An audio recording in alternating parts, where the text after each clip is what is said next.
the greatest sports debate show on the For the first time since 2016, we have got a Game 7 in the NBA Finals. championship rings, starring The Philadelphia Eagles are Super Bowl champions. Let's welcome the championship ring. I am loving this feud. Don't you dare shit on this. Don't you dare. I'm gonna shit on the stipulation of it. Oh my God, the stipulation is fantastic. now. Hey, Brandon, isn't it around this time of year that the playoff picture is supposed to get clearer and we're supposed to have an idea of who the good teams are and who the bad teams are? Am I wrong about that? You are right, except this year in not only the NFL, but I would argue in college football as well.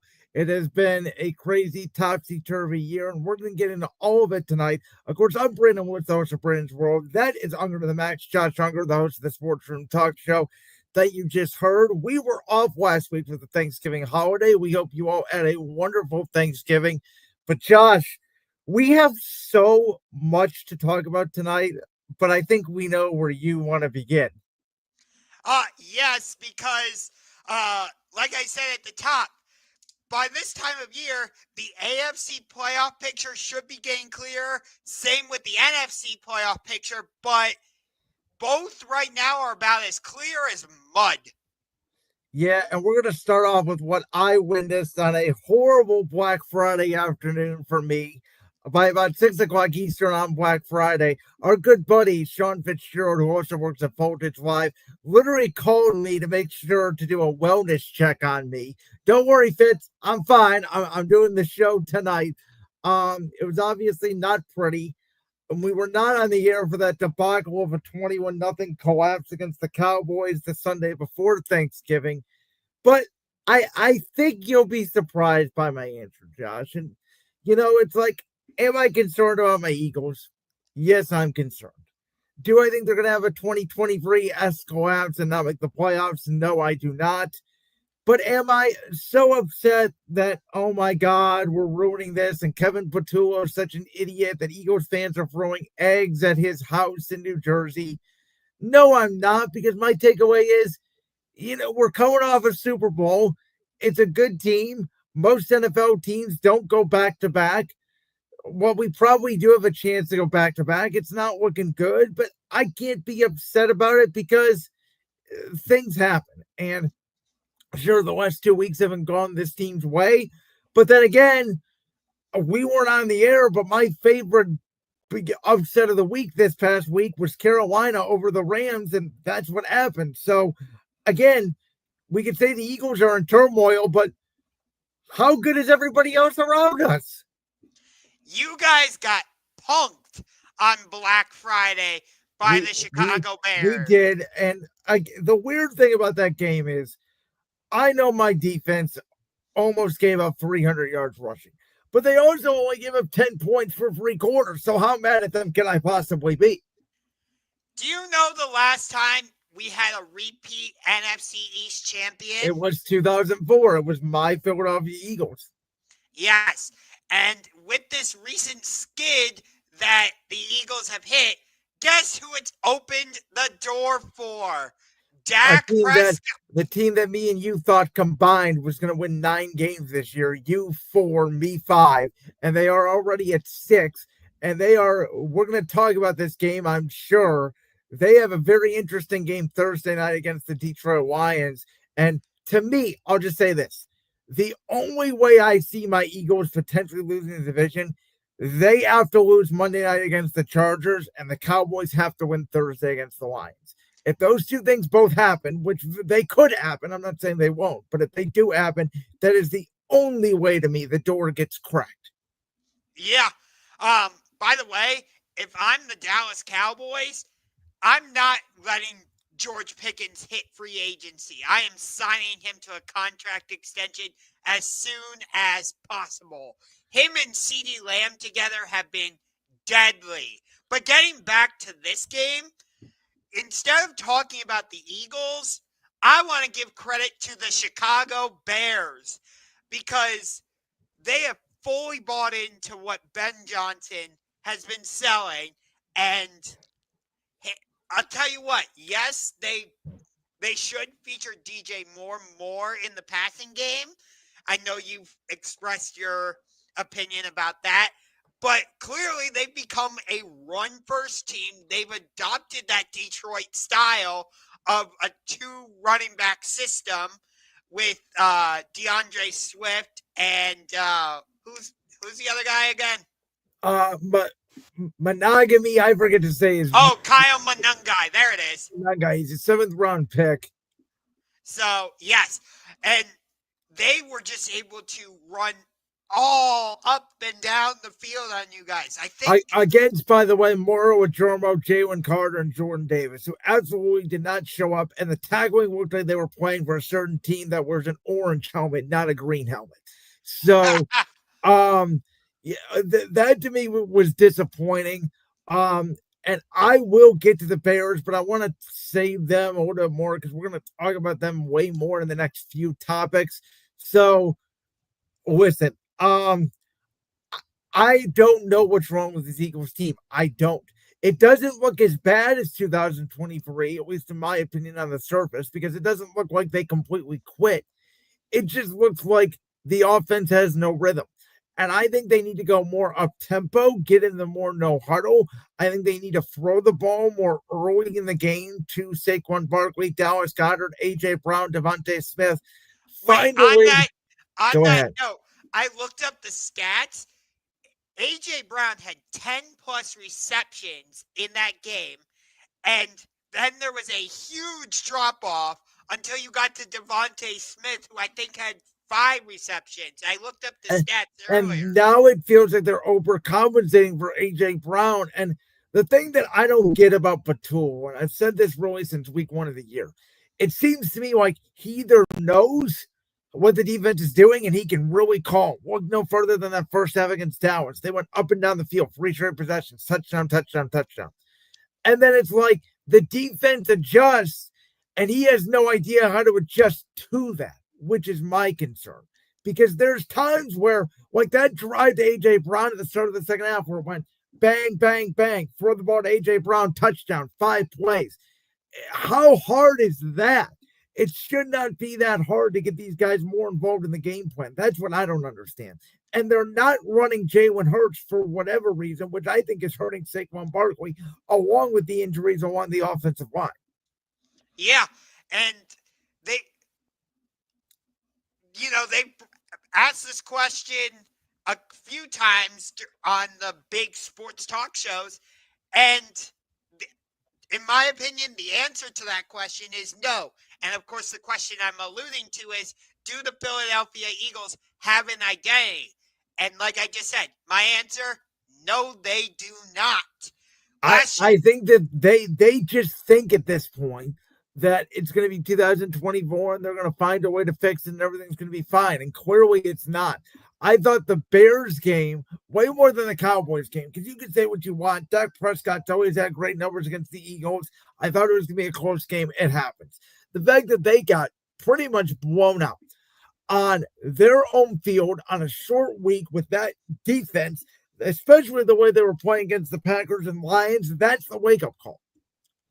Yeah. To go from giving up, 10 points to the Packers and 6 to the Lions? It was 9.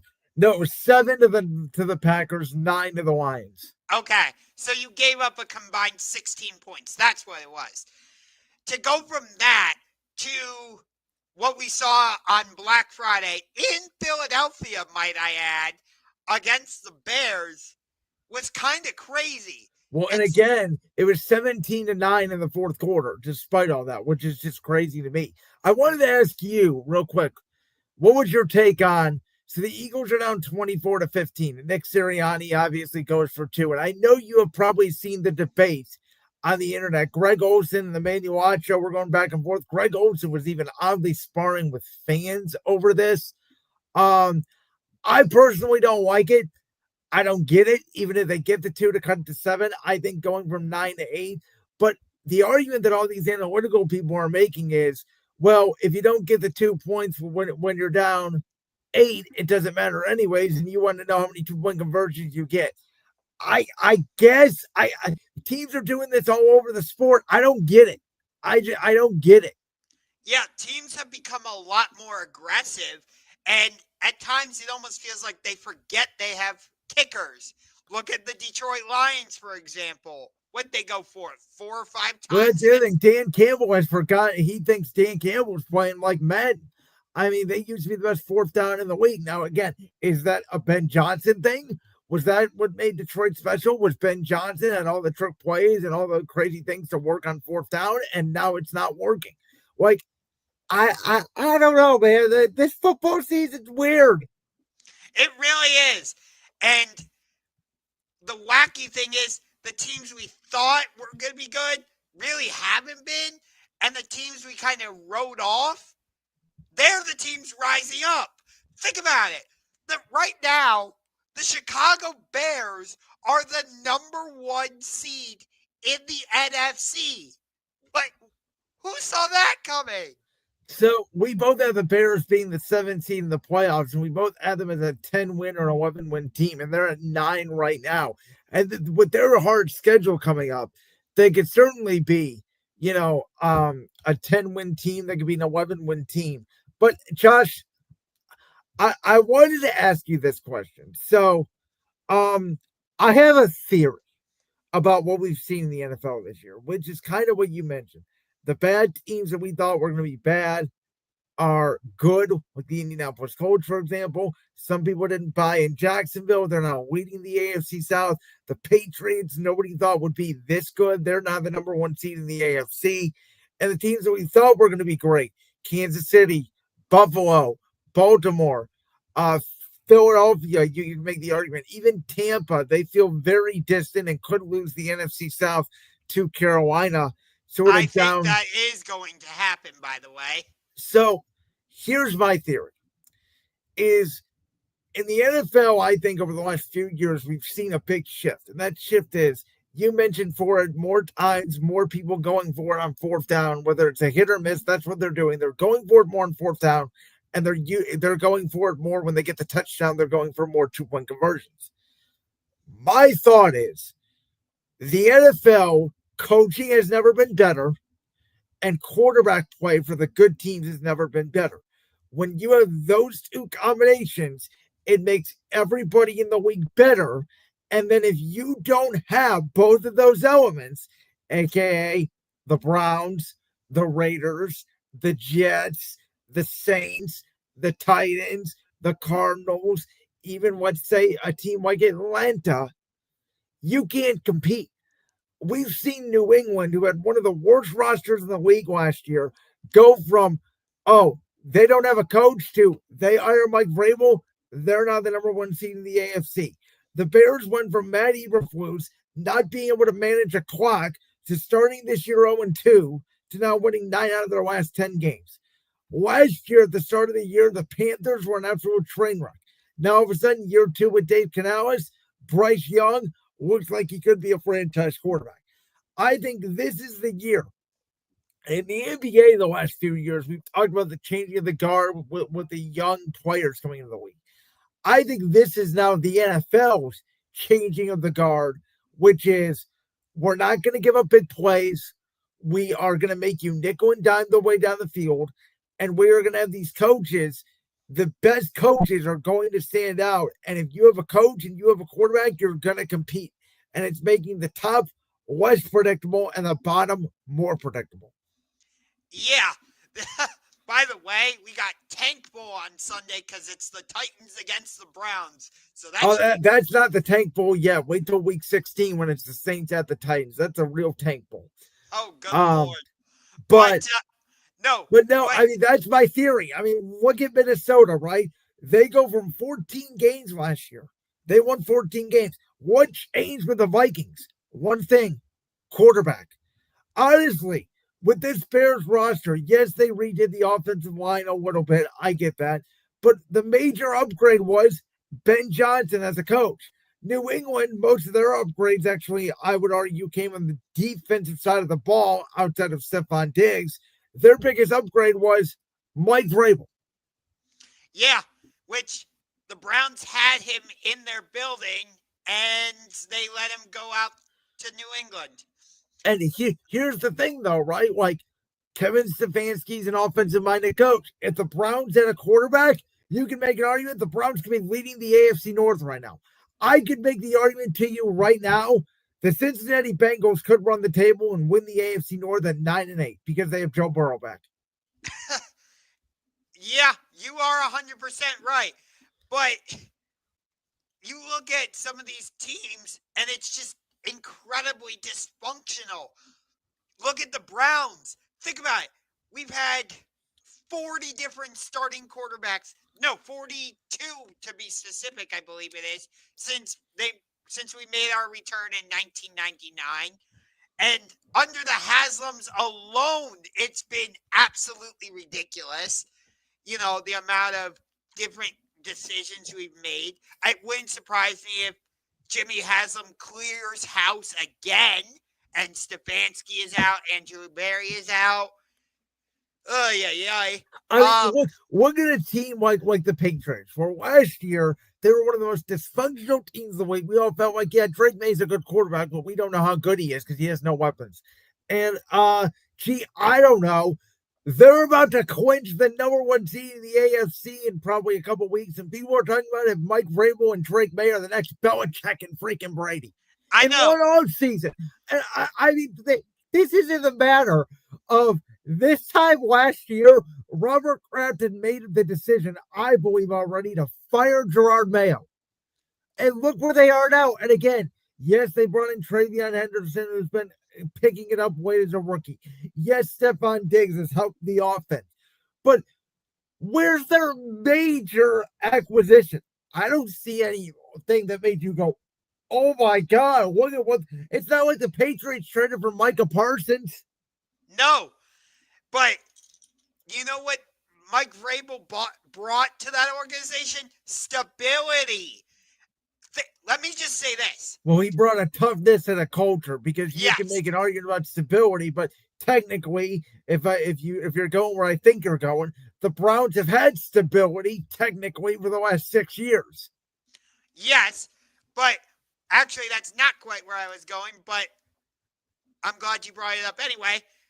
Think about this. I think Robert Saleh, the 49ers defensive coordinator, is a good head coach. He just didn't get a fair chance because he was with an unstable organization. Well, I think he's brought stability back to the Niners defense. Let me put that in there, because even with all those injuries, we thought San Francisco was done. Hell, I think there's a great chance they pass Detroit, and if the Lions lose this game to the Cowboys, there's a real chance the Niners get in over the Lions in the playoffs. You're making my argument for me. That's exactly what I'm saying. If he gets another chance as a head coach with a stable organization, I think he could be a great head coach.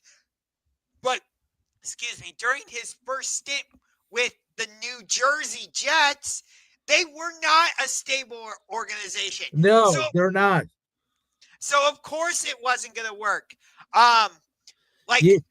Theoretically, if the Browns decided to fire Stefanski, Robert Saleh would be at the top of my list. Well, I think he's going to another unstable organization. And here's the one thing I will say. I think there's another clear trend in the NFL that either you have to have a great offensive head coach, Ben Johnson, Sean McVay, Kyle Shanahan, etc. Or you could have a defensive head coach like a Sean McDermott, like a Mike Vrabel, or a culture guy, an alpha guy, Nick Sirianni, Dan Campbell. But if you're going to go either of those two routes, you have to have a phenomenal offensive coordinator and risk, like the Eagles did, Kellen Moore, like the Lions did, Ben Johnson, of them getting head coaching jobs. And the next year your team's probably not going to be that good. How Tampa Bay walked out with Dave Canales and Liam Cohen the last 2 years is beyond me, because it usually doesn't happen. So, where would you say Mike McDonald of the Seattle And, Seahawks fits in?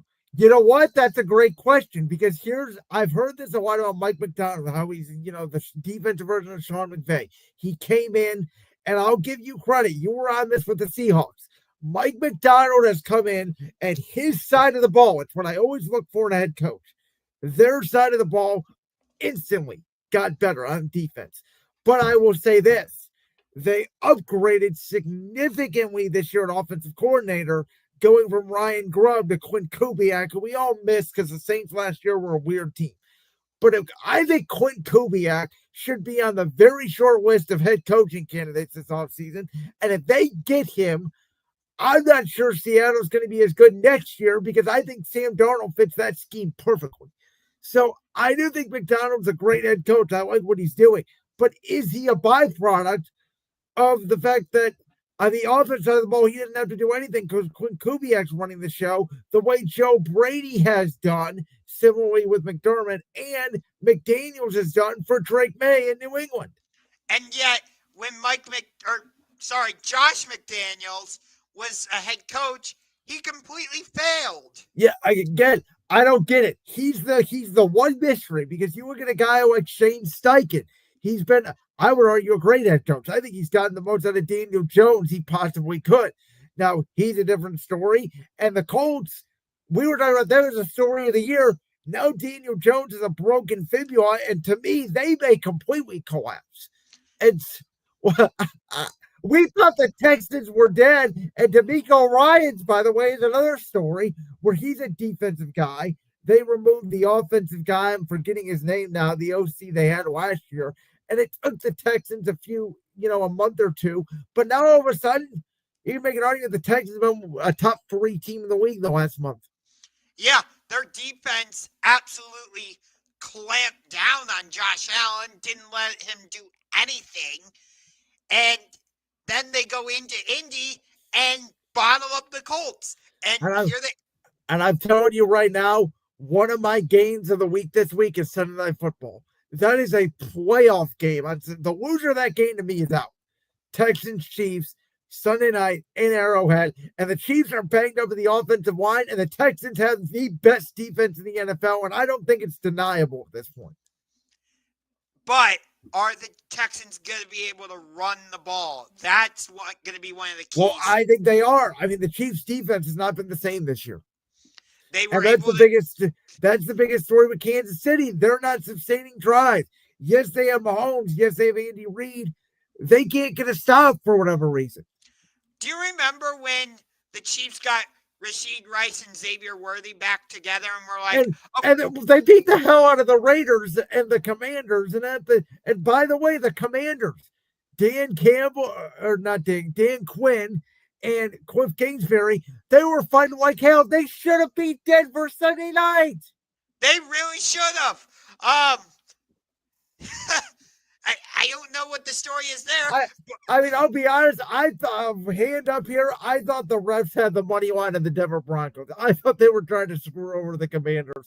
They missed a tripping call. Then they called Mariota for that ridiculous intentional grounding, which was not intentional grounding at all. I mean, I don't know what to make of the NFL this year, man. I don't.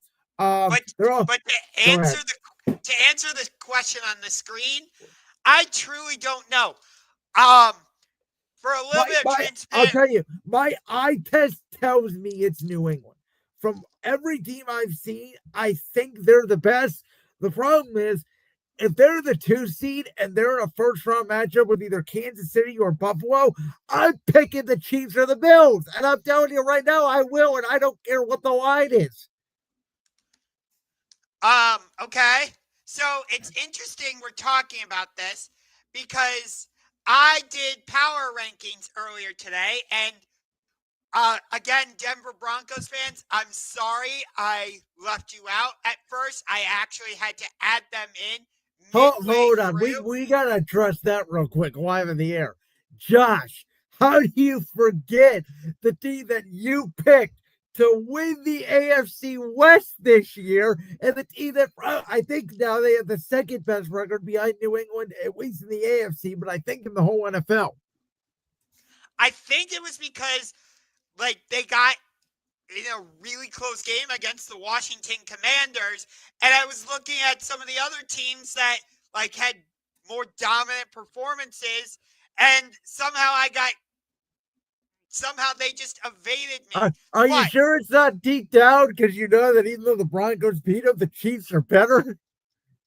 But I want to give you my power rankings because Go ahead. I want you to react to these. This actually turned from my top 10 into my top 11. So, do you want me to go from 1 to 11 or 11 to 1? Hold on. Let's do 11-1. Go backwards for me. All right. At number 11, the Dallas Cowboys. At number 10, Jacksonville Jaguars. At number 9, the Philadelphia Eagles. Or at number 8, the Carolina Panthers. At number 7, San Francisco. At number 6, Denver. Number 5, the LA Rams. Number 4, the Chicago Bears. Number 3, Seattle. Number 2, Green Bay. And number 1, the New England Patriots. Okay, so 1, I think you got the Packers way too high. I'm taking the Rams over the Packers. I'm taking Seattle over the Packers. I'm taking Philly over the Packers. And I think it's a flip-flop between them and Green Bay for that 4th or 5th spot. Okay. I know Carolina beat Dallas this year in Carolina. I think if it was in Dallas and the way they're playing right now, I'd probably take the Cowboys over the Panthers. I still don't trust the Panthers on the road. That's my issue with Carolina. It's why I don't think they're going to overtake Tampa. I think Tampa needs to be in there over Carolina because I trust Baker more on the road than I do Bryce Young on the road. If Tampa was healthier in terms of their offensive skill position, I would have put them in. But they still don't have Mike Evans. As far as I know, they don't have Chris Godwin. Yes, they just got Bucky Irving back. And yes, they have Emeka Ibuka.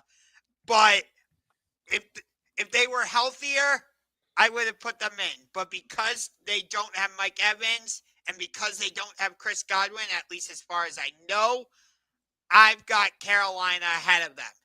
That's fair. I by the way, I would flop, I think, Philadelphia and San Francisco. Okay. I don't think the Niners are that good. They have some good wins, but I'm just not impressed by them, even against the Browns. I thought that was a weird game. Their defense kind of wed.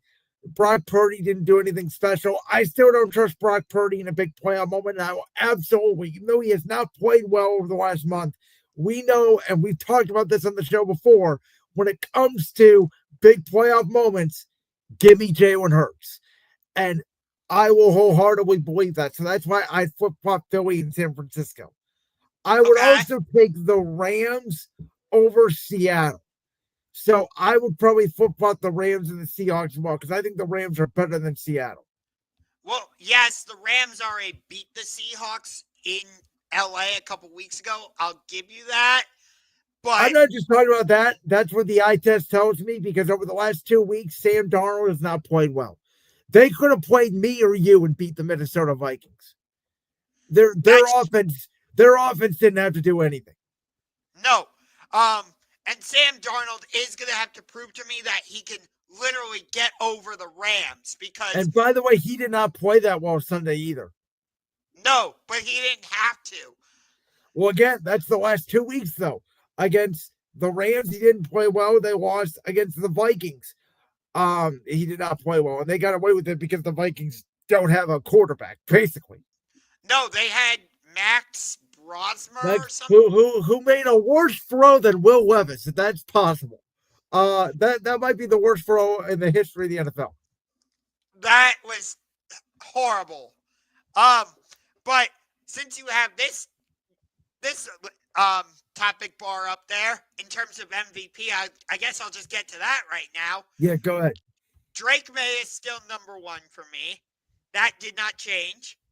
Matthew Stafford is at number 2. Dak Prescott has shot up to number 3. And because he is basically the offense for the San Francisco 49ers, I've got Christian McCaffrey at number 4. And at number 5, I went back and forth between Caleb Williams and Bryce Young. But because of what Carolina is doing, I gave the edge to Bryce Young. And Caleb doesn't have the numbers. And I like the fact that you dropped Jonathan Taylor out of the conversation because he has not had the same November that he had in September and October. And again, I think it's possible the Colts don't even make the playoffs. Yeah. Do you remember, they got off to this hot start, and we were both like, okay, maybe they are legitimate. But then you look at who they've beaten. They haven't really won at games against anybody legit. Yes, well, I will say they should have beat the Rams in LA. That fumble by Mitchell cost them that game. And they should have beat Kansas City in Kansas City. Yes, but they did not. And they only beat the Broncos because of the leverage call. Yeah. So you take that game out of the equation, who have the Colts really beaten? And remember, their big acquisition, Sauce Gardner, he's now dealing with a calf injury. So the only gripe I have in those rankings, I would flop Stafford and Dak. I think Dak's right behind Drake May now as the number 2 candidate in the NFL for MVP because of the expectations. Going into the year, Matthew Stafford, we thought his back could be hurt, yes. But we said if healthy, the Rams are a Super Bowl contender. I believe you even put them as the number 1 contender to the Philadelphia Eagles in the NFC at the start of the year. With the Cowboys, we both thought they were going to be a bad team. They were tanking. We both thought Dak Prescott may ask for a trade. And when their defense was bad, they may not have been winning, but Dak was putting up MVP numbers. I said very similar to Joe Burrow last year with the Bengals. And to me, Dak is the reason more so they're winning more so than their defense. Again, if I'm the Cowboys, I'm not letting George Pickens hit free agency. He has been a great complimentary receiver to CeeDee Lamb. If you let him walk out the door, I don't think the Cowboys would be nearly as potent offensively as they are. Yeah, I think a certain quarterback in Pittsburgh would have loved George Pickens right now. For sure, because all he has is DK Metcalf and Darnell Washington.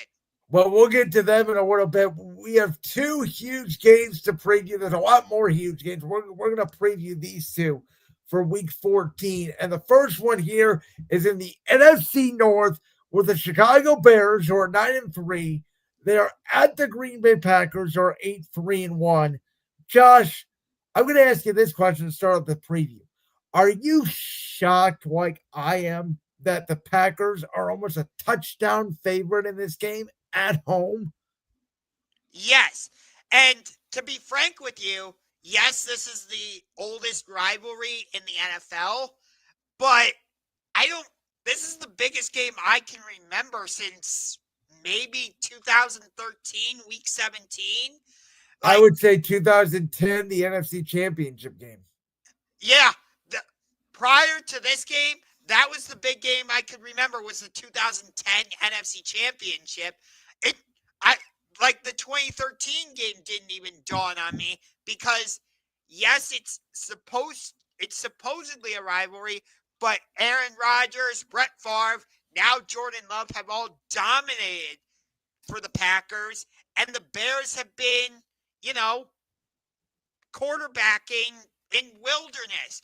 And maybe Caleb Williams is finally going to be their compass, but that remains to be seen. By the way, did you see that the Bears-Packers game in week 16 got Week 16 is going to be 8:20. Eagles-Commanders is going to be at 5 o'clock. I did see that.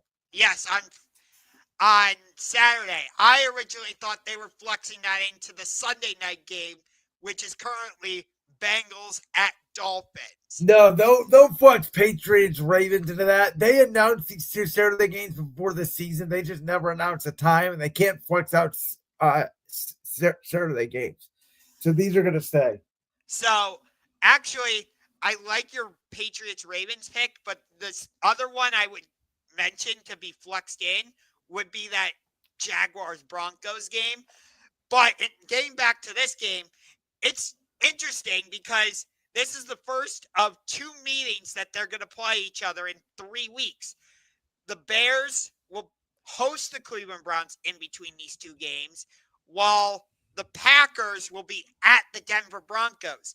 Thus, in my opinion, this first game is more important for the Green Bay Packers. Well, plus they're also at home. Not just because they're at home, as you just mentioned, but because they have the much more difficult opponent in between these two games. So, and here's the thing. You and I have both been criticizing Jordan Love. Of course, you picked him to be regular season MVP. We both have the Packers making it to the Super Bowl. And it's been an up and down season with Jordan Love. Of course, we remember what happened during the game in Cleveland, and he had that clunker on Monday Night Football against Philadelphia. But you go back to last week against Detroit, he was firing the ball to the likes of Christian Watson and Dontavian Wicks, and they were running the ball well, and the defense was playing extremely well with Micah Parsons. They swept the Lions for the first time since 2020. So, yeah, by the way, I know we weren't on the air last week. That result did not shock me. Green Bay was one of my upset picks for the week because I saw the way that they handled the Lions week 1, and I thought it was going to happen very similar to that, which is why I'm saying I think this game comes down to the line of scrimmage. I think it comes down to the Bears offensive line against the Packers defensive line, and it comes down to the Packers line against the Bears defensive line. Whichever line of scrimmage wins the battle is going to win the game. As much as we want to talk about the quarterbacks and the skill position players, both of these teams like to run the football. Both of these teams run similar schemes. Both of these teams can get out of the quarterback. And again, we know both these teams can run the football. Whichever team does that more successfully, I believe is going to win the game. I also think that whichever team can establish their running back, not just in the running game, as you're talking about, but also in the passing game, that could make a huge difference. Because if you're able to get the running back involved in the passing game, that adds another element for the defense to worry about. Well, neither of these two teams in front of their running backs a ton this year. I think it's going to come down to, again, which team can run the football, maybe which team can hit one explosive play, whether Caleb Williams could hit a Rome Odunze or DJ Moore, or Jordan Love could hit a Christian Watson over the top. I think you're seeing Green Bay having to really adapt without Tucker Kraft, which was a huge injury for them offensively. Jordan Love is playing well. I think the Packers are going to win the game, but I think it's a 3-point game. I would take the points with the Bears all day. You know, this game wasn't originally in the 4:30 slot. It was flexed into that. They took Bengals Bills out of the 4 o'clock slot and replaced it with it. That's right. Good call, which I don't blame them for at the time, but let me tell you, Bengals Bills is a really good game. Yes, but this game has a lot more significance, given that right now the Bears are the number 1 seed at 9-3, which, again, nobody was expecting. At least I know I wasn't expecting. And if they win this game, it puts them in great shape, to possibly keep the number 1 seed. What do you think the motivating factor is for Chicago when everybody is saying, yeah, they're the number 1 seed, but they have no shot to actually be the number 1 seed? I think that's the motivating factor right there. Nobody really trusts them. So, I mean, they're talking about this Bears team like they're the 2021 Titans with Ryan Tannehill, who got that number 1 seed and then lost to Cincinnati. So, hear me out on this. You remember when the Eagles lost Carson Wentz and everybody was like writing them off basically after that? Everybody except for the people in Philadelphia. It feels kind of like, again, I get it. The Eagles, that team lost Carson Wentz and they had to turn to Nick Foles. I understand that, but so it's different circumstances. But do you see where I'm going with this? No, I think this Bears team is more reminiscent of that Titans team I mentioned than that Eagles team. It feels like the Bears are the way I see it, and the reason I'm comparing them to that Eagles team that went on to win the Super Bowl is because, again, when the Eagles had to go to Nick Foles, they really took on that underdog mentality. You remember they were putting on the dog masks, and of course I remember. It's my team. and that was the first time they won the Super Bowl. Yes.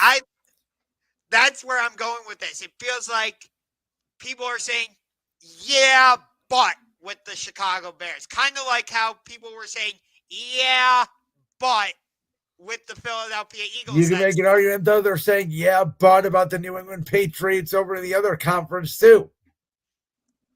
That's a fair point. But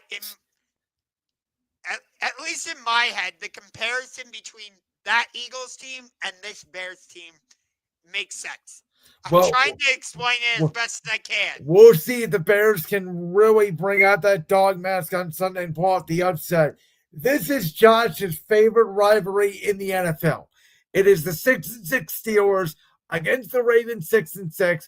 As Josh has always said, he's going to find his favorite place on the couch, and he's going to find a way to watch this game because it is for first place in the AFC North.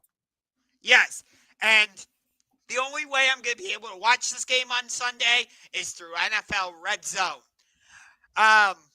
Because since the Browns are playing the Titans at home at 1 p.m., CBS isn't allowed to show a 1 p.m. game here in Cleveland. What the hell? But, yes, this is my favorite rivalry in all of the NFL. For me, it is a top 3 rivalry in all of sports. This has been one of the fiercest rivalries I can remember. You've had the greats like Joe. I have to mention him, Joe Flacco. You've had Troy Polamalu, Big Ben, Hines Ward, Ray Lewis, Terrell Suggs, Ed Reed, countless others. You've had, they always play each other twice a year, but God, they've played each other a third time in the postseason at least 7 or 8 times. Of course, they had the 2008 AFC Championship game. You had the game late in the season in 2008 in Baltimore when Ben Roethlisberger got his nose dislocated and they readjusted it. You had the Antonio Brown game where he stretched the ball over the goal line. This game always has a lot riding on it. It's not just for bragging rights. It's for AFC North supremacy. And it's no different in this game. Steelers-Ravens should not be a 1 o'clock game. It should never be a 1 p.m. game. Never. Josh, I'm going to make you angry, I think, with the answer I'm about to give you. Not only is this game not in my top 5 games this week at all, it's not even close. Okay. I don't care who wins this game. This game has no juice for me. In my opinion, neither of these two teams are worthy of being a playoff team. I think they both unequivocally, positively stink. The Steelers have no offensive identity at all. The Ravens have no offensive identity at all. Lamar Jackson is either hurt, has lost his step, or forgot how to play football this year. The Steelers, Tony Romo is drawing the same play the Buffalo Bills are running 30 times on Sunday, and the Steelers can't stop it. They just cut Darius Slay for Adam Thielen. They have the most expensive defense in the NFL, and they can't stop the run, even worse than what my Eagles did on Friday against the Bears. They have no offensive deep threat besides DK Metcalf, and they're forced to either throw the ball to Darnell Washington or Kenneth Gainwell. Where the hell Pat Fryermuth is going in this Arthur Smith offense, I have no idea. And quite frankly, if you ask me, neither of these two teams deserve it. And the most entertaining team in the entire division is the team that has 3 wins because their quarterback has been hurt almost the whole season. Yeah. The AFC North has been extremely disappointing this season. From the Ravens all the way down to the Browns. All 4 teams have been extremely disappointing this season. It wouldn't shock me if this game ended up being 14-10. It also wouldn't shock me if Baltimore blew the Steelers out because Lamar just finds the run game with Derrick Henry because the Steelers can't stop a nosebleed. Well, we thought the Ravens would do that against the Bengals, but this guy did not. This guy actually picked the Bengals to upset the Ravens. So no, that is wrong. The Ravens have been exposed, but so is Pittsburgh. These two teams are not good. They're both terrible. I know, but for me, it's still. By the way, this whole rivalry thing, everything you mentioned about the rivalry before I started this topic was over 10 years ago, mostly.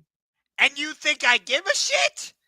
Again, to me, rivalries are all based off of what's happening now. I don't see the great rivalry in the NFL right now besides Chiefs-Bills. I think right now that's the only real rivalry in the NFL. Rams-Seahawks could get there. Niners-Rams could get there. But even like Niners-Seahawks, back in the day, it was a great rivalry.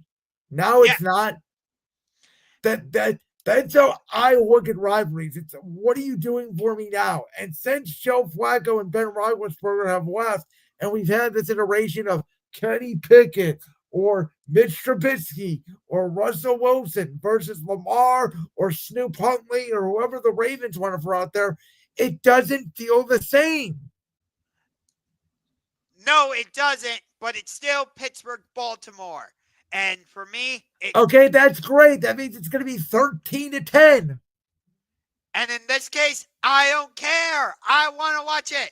Well, how about this? If both teams were 1-15 going into week 18, hypothetically, would you still want to watch it? Probably not. Actually, yes. Okay. Well, you are fit for rivalries then, I guess. This game's got no juice for me. I mean, they're talking about Mike Tomlin potentially getting fired. Wait a minute. Did you hear about this? They were not only were Steelers fans booing Renegade, which is the song they play at Acrisure Stadium when the Steelers defense needs a big stop, but they were fans at the game against the Bills were chanting, "Fire Tomlin." Because they're sick of it, because it's been 9 years of 9-7 or 9-8 BS. And that's what this is. I think Steelers fans are finally waking up. They're watching the Patriots going, wait a minute. In 1 year, they go from 3 wins to 10, and we've been winning 8 games for 9 years. What the bleep are we doing? But it's not in the Steelers' culture to fire coaches midway through the season. Well, you know what? Maybe they need to change the culture. It wasn't in the Bears' culture to have an offense for the first 100 years of their existence until this year. I mean, seriously. Well, they were stuck on the 85 Bears since 1985. It's now 2025. And now they're like, holy crap, we have an offense. What about the Packers, who for 15 years didn't give Aaron Rodgers a defense? Why do they have no idea how to react to this team? Because their defense is actually good and they don't know what it's like. Hey, Steelers, maybe you should try investing in the offensive side of the ball for once in your life. I mean, they did draft Will Howard out of Ohio State. Oh, goody. You know what? Mike Tomlin could probably win 8 games with him. It won't matter. They'll win 8-9 games. They might win the division, and then they're going to get their doors blown off. Do you know the last time they won a game, a playoff game, when they scored an offensive touchdown? Good God, it's been a while. I think It was the Dolphins with Matt Moore, because the game they won against the Chiefs, which was one of their last playoff wins, I believe, they kicked 6 field goals. I remember they did that in the season opener last year against Atlanta. Like, Jesus. Like Pittsburgh. I think these fans have fun. I think this NFL season, with all these bad teams all of a sudden being good, has finally woken up Steelers fans to be like, what the hell are we doing? We have Aaron Rodgers and we can't throw the ball more than 5 yards. I know. I don't get it. They got their. When's the last time you see the Steelers defense run on for 100 yards? 101, 250, and Tony Romo is drawing the freaking play on the teleprompter, telling the Steelers, "You need to do this to stop it," and they're just standing there watching it over and over and over and over again. Ay. All right, let's get to our other Week 14 top games. There's so many games this week. There's so many more entertaining games, in my opinion, than Steelers-Ravens. So I know it's on your list, but we're starting here. At number 5, in my opinion, the collapse for the AFC South for the Indianapolis Colts starts here. They've always struggled in Jacksonville. Why the Jags are underdogs, I have no idea. I think the Jaguars should be favored. Liam Cohen seems like he's the right coach for Trevor Lawrence. I'll take the Jaguars. At number 4, the game that you mentioned was flexed out for Bears-Packers, Bengals-Bills, because I think this is the season for both teams. Because if the Bills lose this game, there's a real chance they're not going to make the playoffs. We already know they're not going to win the division because New England is going to win the division. They do have a game next week in New England that Buffalo, in my opinion, must win. And just like they had a game week 9 against the Chiefs, could there be a look-ahead spot there for Buffalo? And the Bengals have been running the football well with Chase Brown. They're going to have Jamar Chase and T. Higgins both back, I believe. I think the Bengals have a real shot to go in here and upset Buffalo. Number 3, we already talked about it, Bears-Packers. Can the Bears prove that they are a legitimate number 1 seed in the NFC? And for the Packers, can they take back control of this division with a big win against their division rival? Number 2, I mentioned this earlier. This is a playoff game for the Houston Texans and the Kansas City Chiefs on Sunday Night Football. I know you're going to have the game on mute, Josh, because I know that you can't stand listening to Chris Collinsworth talk about Patrick Mahomes. He's going to be talking about a lot about Patrick Mahomes potentially being on his back a lot if Danielle Hunter and Will Anderson have their way. And then number 1 to me, this feels like a shootout. I think this will be the most entertaining game of the week. Thursday night, another game that feels like a playoff game, Cowboys-Lions. I do think the loser of this game will not make the playoffs. If Dallas runs the table, they not only have a chance to win the division, but they would have a chance to also sneak into the wild card if they cannot get the division. For the Lions, obviously, if they don't make the playoffs, no matter how the season ends, no matter what their injuries look like, it would be a disappointment. So here we go. Thursday night, Sunday night, 2 1 o'clock games, the 4:25. The number 6 game on my list, by the way, was Eagles-Chargers. So Steelers-Ravens at best was 7 for me. Okay. I actually did a top 6 list. So I'm bending the rules a little bit. My honorary mention is actually Titans-Browns, even though it's 2 terrible teams. It's Cam Ward against Shedeur Sanders. If you remember, all the talk leading up to the draft was Cam Ward is going to go number 1, and Shedeur Sanders is going to be shortly behind him in the first round. Well, that's not how it played out. Cam Ward goes number 1, and then Shedeur falls all the way to the 5th round. Now they're set to go head-to-head in a matchup of 2 terrible teams. But if the Browns win, they pick up their 4th win of the season. And surprisingly, they're not eliminated from playoff contention yet, which is shocking. But still, so that's my honorary mention. At number 6, the game you also have at number 6, if Justin Herbert was healthy, this game would be higher. Eagles, Chargers. If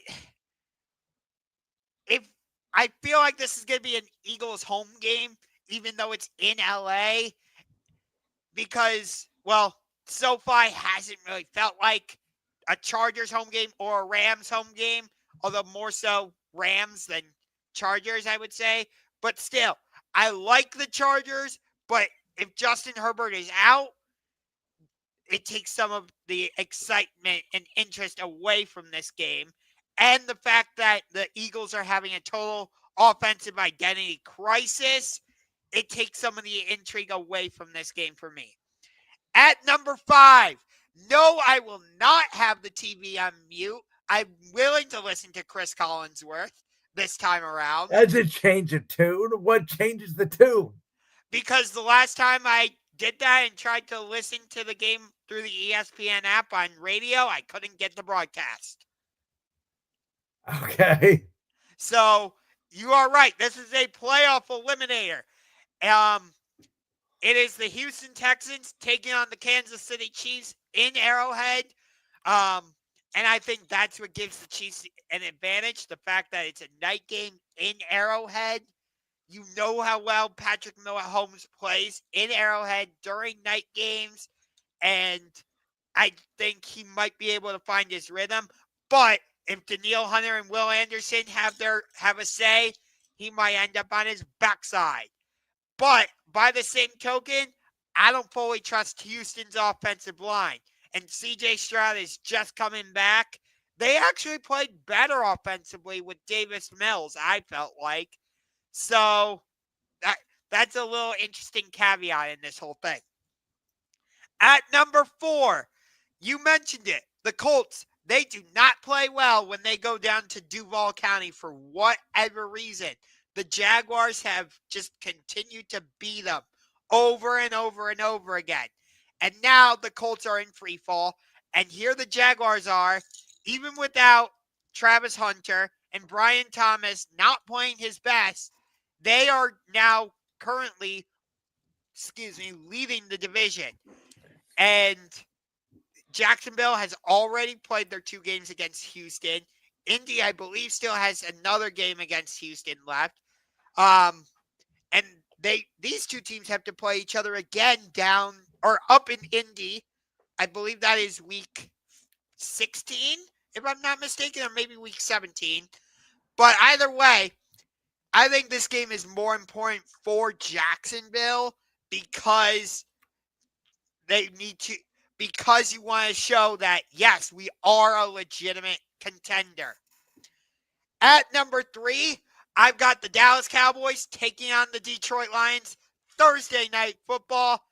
Amon-Ra St. Brown, we'll see if he's healthy for this game. I don't expect Sam Laporta to be healthy. This game is indoors, so the weather's not going to be a factor. I don't trust Detroit's defense, and I think they're going to be without Terry and Arnold, so I expect Dak Prescott to go nuts. But it will be a shootout because that's just how Dan Campbell is. But if I had to make a prediction right now, Dallas is walking out of Detroit with a win. Yeah, and you know what scares me about that is everybody's on the Cowboys. And I feel like I should be on the Cowboys too, and I'm doing it in spite. Fair enough. At number 2, the Chicago Bears at the Green Bay Packers. This game was flexed into the 4:30 slot for this week. It was absolutely the right decision. I would have suggested they flex out Texans Chiefs, but they obviously didn't. But we know the playoff implications. They play each other twice in the next 3 weeks. Like I said, I think it's more important for the Packers because they will be at the Denver Broncos next week before playing at the Bears, whereas the Bears host the Cleveland Browns. So even if Chicago loses this game, they get a get-right game next week. So it's more important for the Packers. And at number 1, this should be no surprise, Steelers-Ravens. No explanation needed. All right, well, Josh, you're the bigger college football guy than me on the show, but we had a crazy rivalry weekend in college football that was arguably overshadowed by another story that we'll get to in the next topic. But listen, I told you 2 weeks ago, the last time that we were on the air, I did not care that they did not play anybody, and you can make an argument they still haven't played anybody. I think Ohio State's the best team in the country. I don't think it's close. I think Indiana's probably second. I never bought your Texas A&M that they were number 3, and look what Arch Manning did to them West Saturday night down there in Texas. I still think they're going to make the CFP, obviously. But it's another weird year for college football. It was a good rivalry weekend. We had some good games. Georgia Tech gave Georgia a little scare. Auburn obviously gave Bama a scare. LSU almost giving Oklahoma a scare. But at the end of the day, not a ton of upsets, not a lot of craziness really going on. Yeah. By the way, I know I've had my issues with Chris Collinsworth, but my God, Gus Johnson, you are a freaking clown. I don't. Oh my God, Brandon almost fell out of his chair. Do you want to explain yourself, Mr. Ungar? I don't want to hear him or Joel Klatt, for that matter, call another Ohio State game.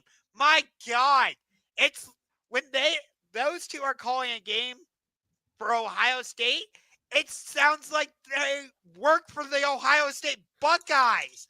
Good Jeremiah Smith! Mercy! What Maserati Marvin Harrison! Oh my God, it was honestly annoying. It's more annoying to listen to Gus Johnson call an Ohio State game than it is to listen to Chris Collinsworth during a Chiefs game. Josh's Penn State side is coming out of him, ladies and gentlemen.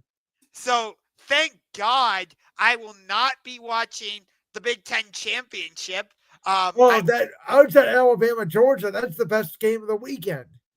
By the way, College Game Day will not be at the Big Ten Championship. They will be down at Atlanta for the. Well, of course they will. I mean, that's the game of the week, Alabama, Georgia, the rematch.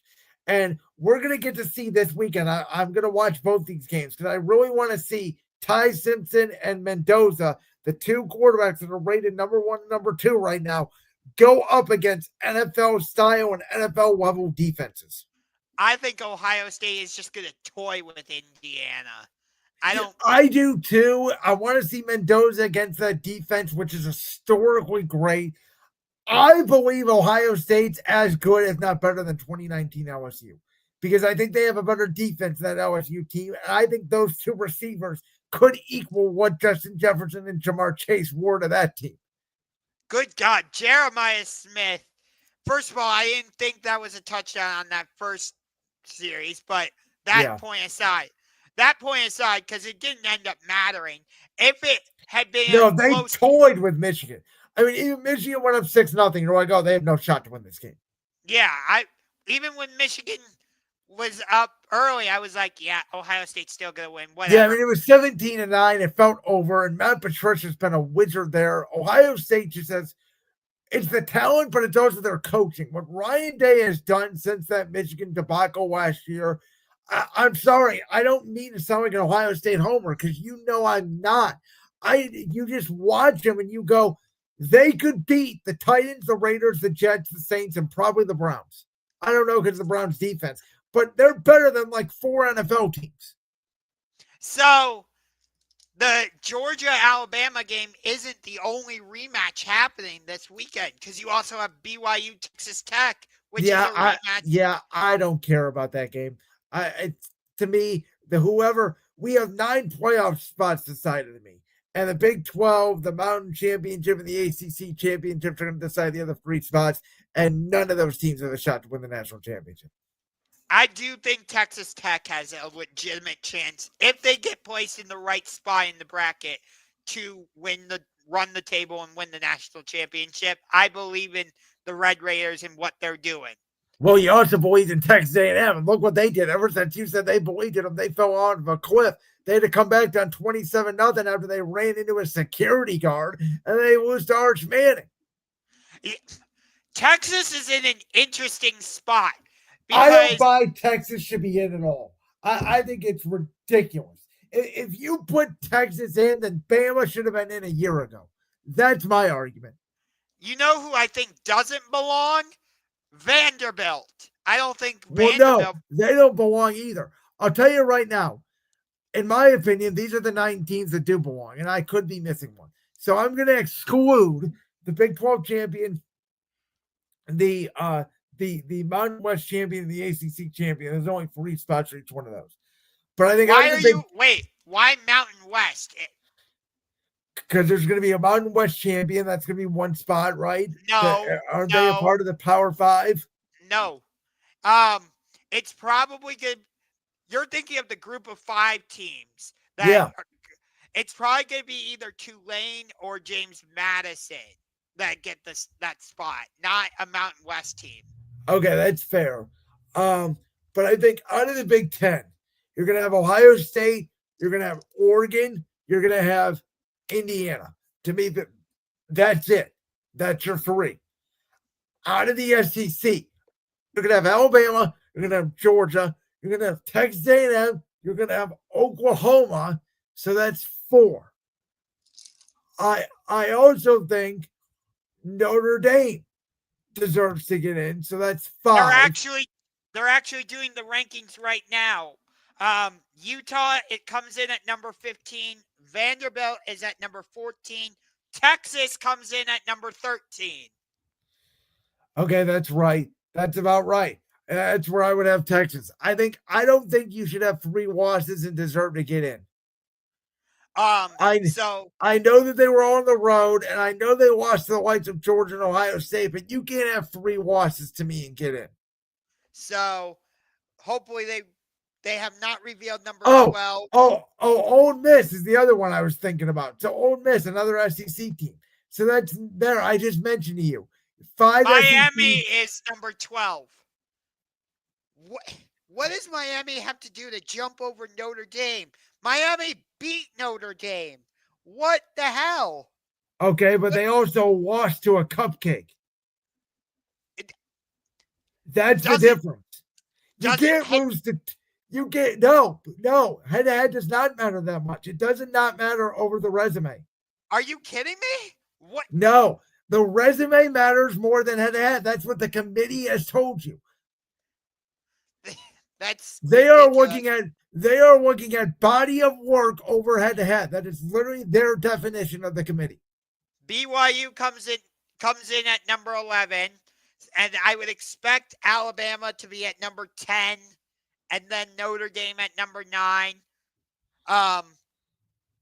I'm surprised Texas only moved up 3 spots, considering they took down the number 3 team in the country. Again, it's because they have 3 losses. Head-to-head does not matter. It is the body of work, and losses matter more than wins. This committee, which is why they need to get rid of the committee. And go to a. No, all right. No, you go to a. Hold on. Notre Dame comes in at number 10. So they just raised Alabama up because Alabama beat Georgia this year. They just beat Auburn. The SEC matters more than Notre Dame without a conference. So that makes sense to me. I would have actually, because that game was so close, I would have actually dropped Alabama a little bit in the rankings. Again, though, when you're dealing with the SEC, that matters more. Trust me, I get it. The SEC is the most dominant conference. No, it's not. The Big Ten is. The Big Ten, to me, is overall better than the SEC. Alabama comes in at number 9. So, just as you predicted, I would expect, let's see, maybe this is where Texas A&M goes. I'll let you know once they reveal it. It has not come up yet. We know Alabama is 9, Notre Dame is 10. And I would suspect Ohio State 1, Indiana 2. I think Georgia moves up to 3. Who would be at number 4? Oregon? Maybe. I think it's between Oregon and Oklahoma. I think you probably put Ole Miss at 6. Are you going to Oklahoma's at number 8. Okay, so they really believe in Bama. So I would guess Bama 6 or 7. No, Bama's at 9. Oh wait, you said Bama 9. Okay, Texas Texas A&M. A&M. Texas I would A&M. guess 7. They are number 7. You are correct. So who do we Ole Miss, need? Oh, Oklahoma, Ole Miss will be 6, I would think. Oklahoma is number 8. Ole Miss comes in at number 6. That leaves Oregon, Georgia, Indiana, Ohio State, and I'm missing one. Texas A&M, they'll be in at 5. No, Texas A&M already got revealed at number 7. My bad. So Ole Miss is 6. That's It's what we get for doing live on the air. I know, right? So Oregon's probably going to come in at number 5. Yep, Oregon's number 5. And then Georgia's 3. Who's at number 4 then? Oh, we're about to find out. Yeah. Oh, Texas Tech. Okay. So Georgia's number 3. Indiana's number 2. Ohio State's number 1. There you go. Can we talk about Wayne Kiffin? This bothered me. And I'm not going to blame Wayne Kiffin as much as I'm going to blame college football. You imagine this, Josh. Kevin Stefanski tomorrow gets a call. He's going to become the new head coach of the New York Giants, and he's going to immediately leave the Cleveland Browns. You might be like, all right, I want Kevin Stefanski gone. But it's just the point. You cannot have a coach leave another team in the middle of a college football contending championship in the middle of the season. It's just so wrong to me. Well, he wanted to stay at Ole Miss to finish the season before going over to LSU, but Ole Miss said, no, you can't. It shouldn't even be a discussion. It should be, you shouldn't even be allowed to have talks with teams until after the season, in my opinion. That's hard, though, because you got because of the calendar. Well, that's why they need to push everything back. No, the college football needs to have an off season. And if high schools need to push back the signing date or whatever for these schools, go ahead and do it. I don't care, because that's what needs to happen. The off season needs to start the day after the national championship game. That's the day it starts. You know what's crazy is, given that we have the NIL and transfer portal and players getting paid and all this and that, you could basically just call college football the NFL's farm system. It is. That's what it's turning into. And it is good for the sport late in the year because, like, listen, we're going to get to watch the future stars on Sunday, on Saturdays. And that's great. That's why the super conferences have been really good. But it's also diluted the end of the regular season, and it's made it really difficult for this NIL and transfer portal stuff when it comes to the offseason. Now college football coaches are leaving like crazy, and Lane Kiffin just stripped Ole Miss's entire staff on their way to a potential national championship game. I mean, they had a real shot to make the national championship game and then get pounded by Ohio State, but they had a real shot to make it. Yeah, by the way, Lane Kiffin is allowing his offensive coordinator, Charlie Weiss, to stay at Ole Miss to finish the season before coming over to LSU. So there's that little nugget. But yeah, and by the way, I think it's like if they win the national championship, they get to pay Wayne Kiffin a certain amount of money or something. But Wayne's a snake in the grass. He's a louse. He really is. I didn't like this at all. This is terrible for the sport of college football. That this was talked about more on College Game Day than the rivalry weekend in college football, which is supposed to be so sacred. That basically Lane Kiffin turned this into a LeBron 2010 decision. He really did. And do you remember when Florida fired Billy Napier earlier this season? People thought he was going to go there, and quickly the Gators were kind of removed from the conversation, and it only came down to LSU and Ole Miss. Like, if he went for the NFL at the end of the season, I wouldn't have been mad at him. He had that right. Jim Harbaugh did it a year ago. But did you ever hear oh my God, Jim Harbaugh is for sure going to win Michigan? We heard inklings of it, maybe the week of the national championship, but it was mostly having to do with the scandal. It wasn't like, oh my God, Jim Harbaugh's out here publicly flirting with the Chargers to pay him more money. Yeah. And Lane Kiffin was publicly telling LSU and Ole Miss, whichever one of you will pay me more money. And I believe he got similar offers from both schools. It's a joke. Now, by the way, I'm not going to say I'm rooting against him. I'm not going to say I'm rooting for him. I think he will do well at LSU, but I think it's going to take more time than he thinks. I think there's a real possibility they don't even make the college football playoff next year. I mean, the SEC is brutal, and he gets to play Ole Miss next year. And how are you going to look those players now at LSU in the eye and say, boys, I got your back, when I just turned on Ole Miss less than 2 years into my tenure? And I believe that game is at Ole Miss, if I'm not mistaken. Yeah, they're going to need extra security. They're going to burn down the building. I know. Yeah. It's a disgrace. I'm angry about it for the sport of college football. That every year at this time we do this about college football. This is supposed to be the celebratory end of the season, that we're going to celebrate all these great athletes and the seniors in their final games in the college football playoff. And yet all we do in college football is talk about the committee and coaches leaving. We don't talk about the on-field product when it's at its best. I know. By the way, what I said about the NBA. So I have a problem with the NBA now.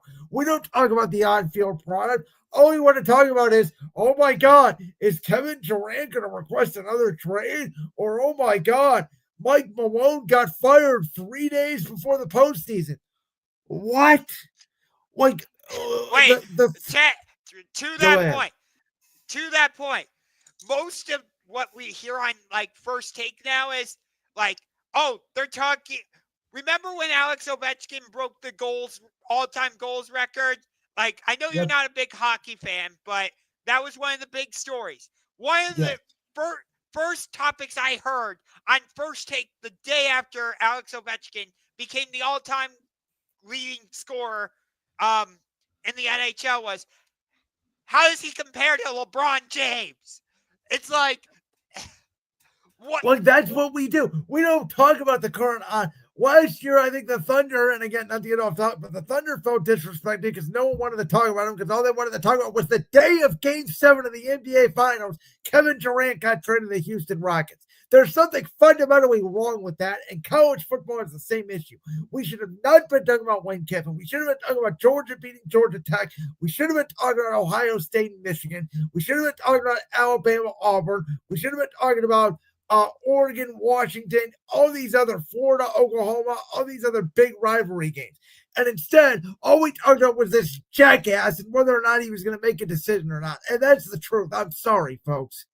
No, you are 100% right. It has ruined college football because, as we have discussed and as I have, brutally illustrated, I am a huge rivalry guy.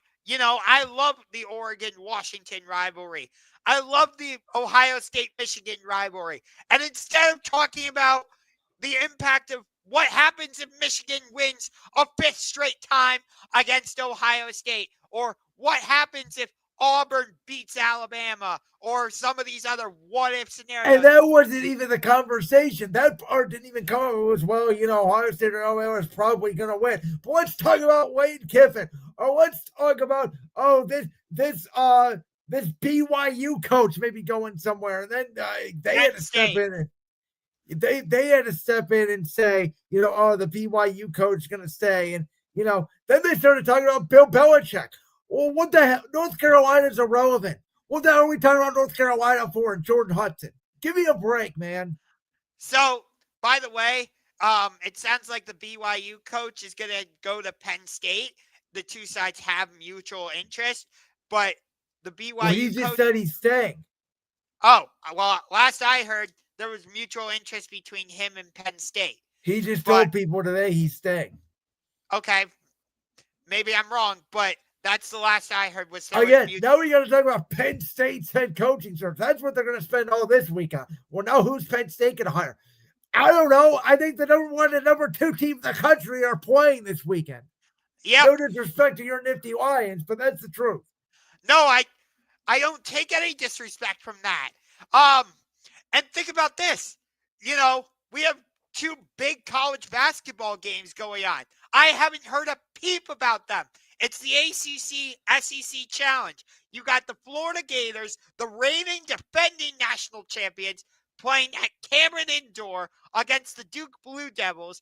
Then you have the North Carolina Tar Heels taking on the Kentucky Wildcats. You also have UConn playing at Kansas. So I hope you respect that I'm giving up watching those games to do this show, by the way. I do respect that a lot. And I respect your dedication to college basketball because I think that's the one thing that hurts it. They are going up against college football, the NFL, NBA, all the seasons pretty much. I know.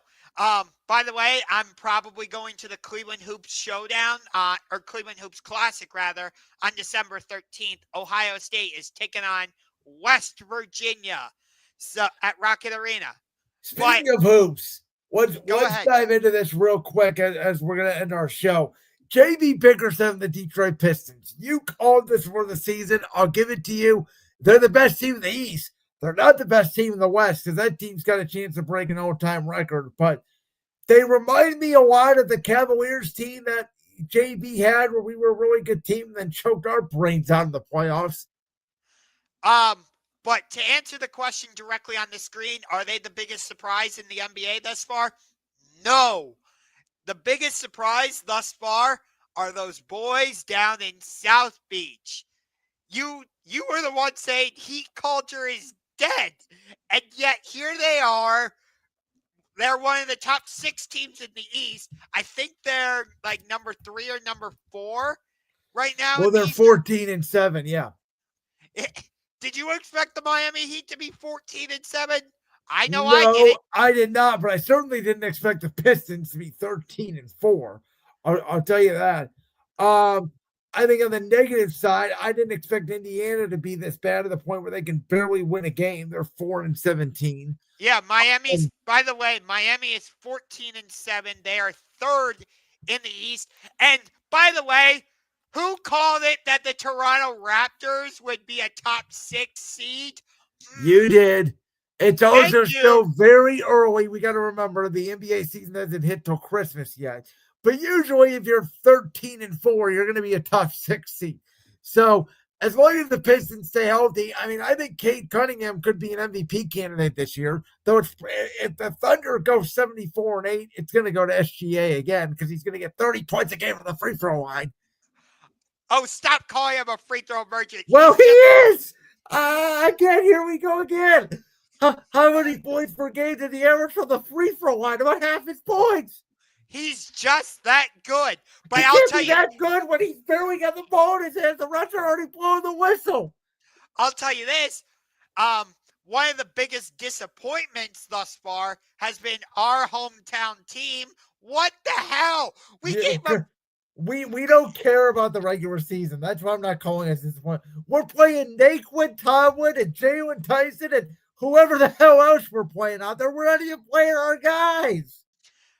We gave up 41 to Peyton Pritchard. Yeah, well, we're giving up 40 to everyone. No one's playing defense in the NBA. Have you seen these scores? They're like 125 to 120. I know. Let me float this idea out there. I didn't think I was going to suggest this, but remember, we made that trade with Indiana for Karis LeVert, and I did like the addition of Karis LeVert. So just hear me out. Indiana gets Jared Allen. The Pacers give us Obi Toppin and a first-round pick. Are we ready to put Mobley at the 5? That's what it comes down to. I kind of like the lineup of Mobley at the 5 and Dean Wade at the 4. I'm still worried about Mobley's body as a center. I think he's too skinny. If you're gonna get in there and bang with the likes of Ware from Miami and the guys the Knicks have and Karl Anthony Towns and those guys and even Detroit with Jalen Duren, I'm not sure Evan Mobley can handle it physically. Fair enough.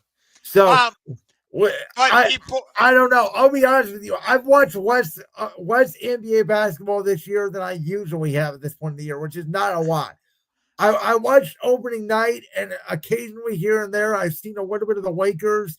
I've seen a little bit of Houston. I've seen a little bit of Detroit, and that's about it. I've probably watched more Thunder games than I have Cavs games at this point. unfortunately, I will not be able to watch AEW Dynamite tomorrow when my two favorite wrestlers face off in the Continental Classic because I will be at Rocket Arena for the Trailblazers against the Cleveland Cavaliers. But since I brought up wrestling, surprise! Go ahead. I'm gonna like you because I'm not saying a word. Trust me, I watched your video on Brandon's World, and I commented on it. I saw you commenting on this. War Games was child's play compared to AEW Blood and Guts. I think I did not watch War Games, but I know everything that happened because I watched recap videos and stuff like that. Well, wait a minute. If you didn't actually watch the show, then you can't say that. I watched recap videos. I saw highlights. You can't watch recap videos and highlights. It's not the same thing. You can't go on Twitter and agree with everybody on Twitter when you haven't watched the damn thing. You told me in that video, you said there were no table spots. There was one table spot in the men's match. There was none in the women's match. The way they did it with the superstars coming out from the ring entrance was terrible. I thought it looked beautiful on TV. I thought it was executed terrible. The whole show was off from the beginning. It was not a good show. I will be the first to stand up here in a minute. You know I admit when things are bad. I did not enjoy that show. Trust me. I do like that Braun Breaker is getting a title shot against CM Punk. I hope Braun Breaker just destroys him. But I think they're going to hold on to that till WrestleMania. There's probably going to be interference by this masked man. Austin Theory. Could be Chris Jericho. We don't know. I think the fact that they have him as a guy who did not reveal himself could mean maybe it's not Austin Theory. Maybe it's somebody else. There's speculation it's Seth Rollins, but I highly doubt that. It's not Rollins. If it was Theory, I kind of think they would have revealed it last night. So I'm starting to think it's going to be Jericho. Jericho is not that. But they don't have to have him in the mask. They can have him be somebody else when the time comes. That's what I'm saying. The guy who was under the mask at Survivor Series does not have to be the guy it actually is because he was never revealed. That part is true, yes. But I mean, how many storylines in Mask has AEW done? I know a bunch. WWE has done it a bunch too. It's an old trope at this point. Can somebody try something new with anything? We have hit a wall creatively in professional wrestling. Everybody is doing the same thing across the board. Yes, except our double cage match was actually violent. Listen to him. Our double cage match. Okay, Dave Meltzer. But I'm hopefully going to be able to watch World's End. I have not been able to watch the past couple AEW pay-per-views. Actually, the last pay-per-view I watched was All Out when Hangman defended the title against I'm shocked you just don't go back and watch them later during the week at a convenient time for you. I do know why, because they're 6 hours long. And yet I still get great wrestling out of it. You may get great wrestling out of it while you're sitting there going, those fans in the arena, I've heard them say, you say you see people commenting. I see people commenting saying I had to leave because I had to catch my train home, Tony Khan. If AEW ever brings a pay-per-view to Cleveland, trust me, I will be one of the first ones in line, and I ain't leaving. I Well, will trust stay. me. Well, trust me. Tony Khan is going to be. Hey, Tony, how your POEs been this year? Well, I think we had a great Wednesday night dynamite because Tony Khan has no idea how to answer any media questions whatsoever. The man dodges every single question that man is asked on any show. He goes into a 20-minute rant about how great the NFL is this year. His tweets are entertaining to read. I'm not going to Oh, lie. man. Well, you know what? That was a fun last 5 minutes of the show. Next week, we do have to talk about John Cena's last match. I will be there. We do have to talk about it. This Saturday on Brandon's World, me, Jalen Sandvik, my good buddy Michael Reiner, we have already recorded. We have broken down John Cena's top 10 matches of all time. That was a really fun thing we did premiering this week. So shout out there. You already gave a shout out to your channel earlier. I'll give a shout out to mine here. We're back, baby. 102 episodes in. Here we go. Good grief. Good Lord.